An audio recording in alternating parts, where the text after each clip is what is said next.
Miles de datos, números, algoritmos y probabilidades. Los medios bombardearon a sus seguidores con estadísticas y sin embargo los resultados fueron completamente impensados. Nadie, pero absolutamente nadie, imaginaba que Franklin Delano Roosevelt le iba a ganar a Alfred Landon por tanta diferencia. ¿Qué pasa? ¿De qué elecciones pensaste que estaba hablando? El año era 1936. La revista Literary Digest había decidido realizar la madre de todas las encuestas. Para eso, en pos de minimizar el margen de error, habían decidido elevar el número de encuestados a más de 10 millones de personas, de las cuales finalmente terminaron respondiendo alrededor de 2.300.000, lo cual, de todos modos, fue un récord en cuanto a encuestas. Esto da, si se cumplen ciertas condiciones, un margen de error de más o menos 0,6%. Sin embargo, como afirma Walter Sosa Escudero en su libro Big Data, por cierto muy didáctico, muchas veces lo que abunda daña. Y agárrate, porque ahora vamos a hablar de datos duros y contundentes. Y para hablar de números, nadie mejor que un ingeniero. ¿Qué pasa? No voy a hacer ningún chiste fácil.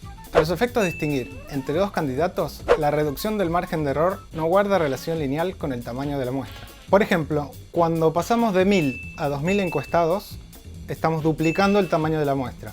Sin embargo, el margen de error no se reduce a la mitad. Pasa de 3,16 a 2,23.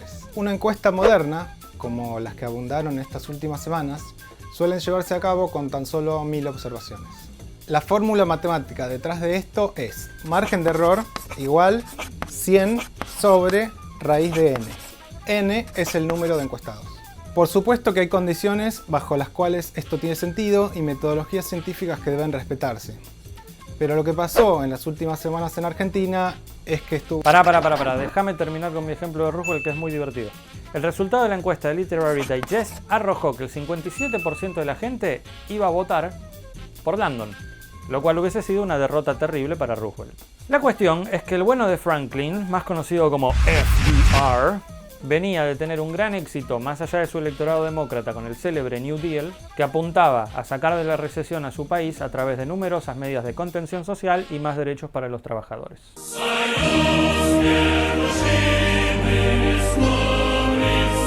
Y por eso no podía entender cómo la gente no lo estaba apoyando. En su entorno todo estaba perdido.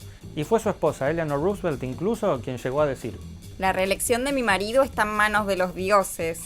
2 semanas después los resultados dieron otra cosa.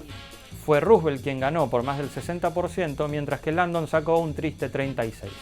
Es decir, que las encuestas se equivocaron enormemente y no se dieron cuenta que el presidente que iba por la reelección tenía muchísimo más apoyo que su contrincante. Bueno, ok, ahí termina el paralelismo con lo que acaba de pasar en Argentina. Pero bueno, este ejemplo sirve igual si lo entendemos a la inversa hoy respecto a sus protagonistas. Así que mejor volvamos a 2019. Hace apenas algunas semanas, la mayoría de las encuestas coincidían en que ganaba Fernández, pero en general decían esto: Macri a corta distancias, y hay un virtual empate técnico con Alberto Fernández en el balotaje. Ninguna pronosticó las abultadas diferencias que lograron Alberto Fernández en el plano nacional y Axel Kicillof en la provincia de Buenos Aires. ¿Qué fue lo que pasó entonces? Bueno, depende a quién le preguntemos. Pero por ejemplo, en una nota del diario La Nación, algunos de los principales protagonistas hablaron de dificultades metodológicas, voto oculto y muestras poco representativas. ¿Puede ser entonces que haya habido un sesgo? Volvamos un segundo al pasado. En 1936, el Literary Digest buscó ampliar su credibilidad únicamente aumentando la cantidad de personas encuestadas. Sin embargo, no tuvo en cuenta algo. En la época de la Gran Depresión no todo el mundo podía pagar un teléfono, ni mucho menos tener tiempo para contestar por correo una serie de preguntas. Otro de los pequeños problemas fue que muchos de los encuestados fueron contactados a través del teléfono que aparecía en membresías de instituciones como la del Rotary Club, un electorado que no necesariamente empatizaba con el candidato demócrata. Dicho de otra manera, sería como preguntar en una mansión de Recoleta qué piensan sobre el comunismo. Volvamos de nuevo al presente. Una teoría común indica que lo sucedido es algo típico de las metodologías no presenciales. Dado que estas son muy caras, la mayoría de las encuestadoras prefiere utilizar una metodología conocida como IVR, que consiste en utilizar un cuestionario pregrabado y que luego un software llama a miles de teléfonos fijos. ¿Un marcador automático? En una Argentina donde hay más celulares que teléfonos fijos, esto es un problema. Apenas el 59% tiene teléfonos fijos, pero esta cifra cae al 26% en el 20% más pobre de la población. Esto de por sí ya implica un sesgo importante. Y si tu encuesta tiene un sesgo, los resultados después te dan para el ¡Carajo! Ah, ok, o sea que pasó lo mismo que en Estados Unidos en el 36. Bueno, quizás no, porque sería una manera bastante simplista de ver las cosas. Si bien el sesgo pudo ser una parte del problema, también hay otros factores, como el voto oculto, la vergüenza de los arrepentidos y el hecho de que mucha gente dice una cosa y después hace otra. Las metodologías y los datos obtenidos importan, pero mucho más importa saber bien qué hacer con ellos. O sea que, dicho de otra manera, probablemente no quede claro por qué tantos encuestadores se equivocaron.